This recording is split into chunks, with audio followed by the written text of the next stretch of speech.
Alright,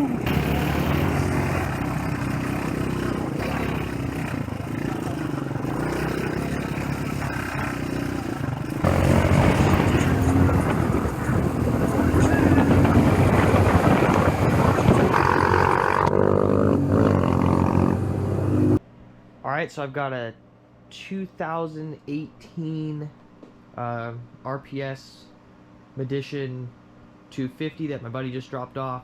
He's had it for a couple years. It's been sitting for a while. It's got some problems we're gonna fix up, but he's done some things to it. It's got the aftermarket exhaust here, which is pretty loud. Got a trickle charger hookup. The fender is right there, just needs to be put back on. It's got some breakaway levers on it. It's this one here. Quick adjustable. Some issues, it needs the carb cleaning, so we just went ahead and got a new carb here, just a PZ30. The ignition is knocked out. Somebody knocked the ignition out, so right now this is the key. It does actually, it's also got like a little bit of a loose wire there. So we've got a new ignition we're gonna put in it with the new key. He does have the key for the cap. Then we'll see, we'll go from there. See a couple things. Looks like its chain's a little seen better days. But we'll go ahead and fix those issues, get it cleaned up and ready to go. I'll probably do a comparison video of this and the Hawk 250, both coming from the same manufacturer. They literally have the same motor. The only difference on the motor that I know of is it literally says the name right there. Other than that, they're identical. But this bike's pretty cool. It's a lot shorter, a lot lighter than the Hawk.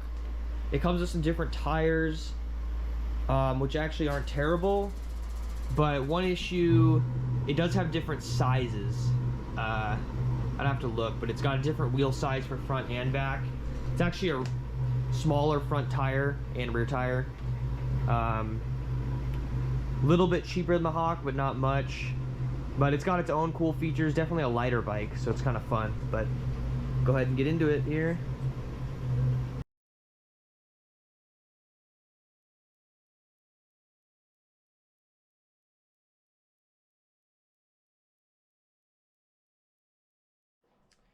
Alright, so we got the tank pulled off. It's just 3 bolts. Here, here, here. Carburetor's out. It just slides right out the top here. You pull it up a little bit, turn it 90 degrees, and then pull it out. The old carburetor we took off. Looks to be a name brand carburetor. It's not the stock carburetor. Probably the one who put it on there a couple years ago, but might be worth holding on to because it is name brand. But this is the new carburetor we're going to throw on there. Just a generic PZ30 carb. I already got the new needle transferred over to the cable. If you're new to these bikes, a lot of people make this mistake when you go to put the slide in. On here, you've got a thin side, which is for you to feed the cable through. Then you've got this side. When you load it into the carburetor after you've installed the carburetor, this thick side needs to line up with the idle adjustment screw. If it doesn't, you'll seat it in there and you'll think it's right, and then when you go to start the bike, it'll be full throttle. So if I can show it here, right there, see it's catching. You just got to kind of like work it back and forth a few times, and eventually, kind of hard to do with one hand, eventually it'll drop down way further. I can get this to do this with one hand. So this is this.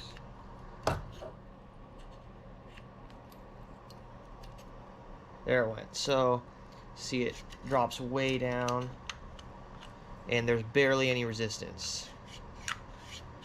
Now if I turn it off a couple degrees, it'll stop right there. And that's no good. So you need it to drop all the way down, and you'll feel it. You just got to keep lifting it, rotating it, putting it down. Eventually, it will go almost everyone makes this mistake. If they don't know, I made it on my first bike. You get it all together, start it up, and it just red lines because the slide is basically out all the way. So we're gonna take the new carb here. I'm gonna drop it in, get it on the studs there, and then pull the boot around the back, get the throttle cable on the top, and then we'll pop the tank back on, fuel line. This bike has your standard tank sensor, and then it's also got lights on the front of the tank, so it's got an extra plug here. But we'll get all that hooked back up, and that part should be good to go. I've already got the battery on, new battery in. So after this, we'll move to the ignition and get that sorted out.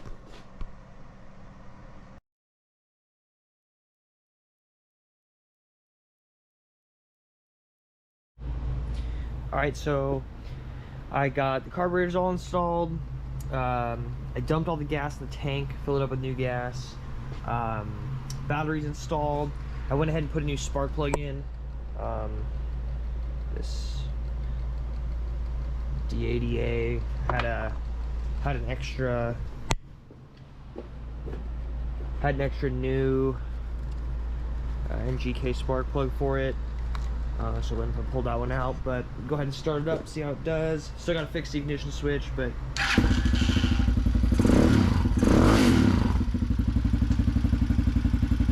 the only thing I did to the carburetor out of the box is I matched, he's running a little bit lean on the stock settings, so I checked what I had set on his air idle fuel screw before, and it was like 3 1/4 turns out, which is pretty much the limit, probably a little bit past the limit, but it's because he's got this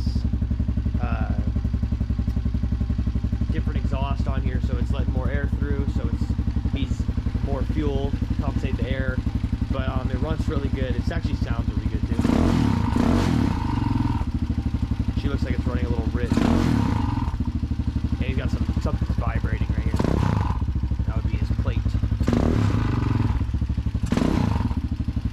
But we'll go ahead and get the ignition changed out, and then all put back together, see where we're at.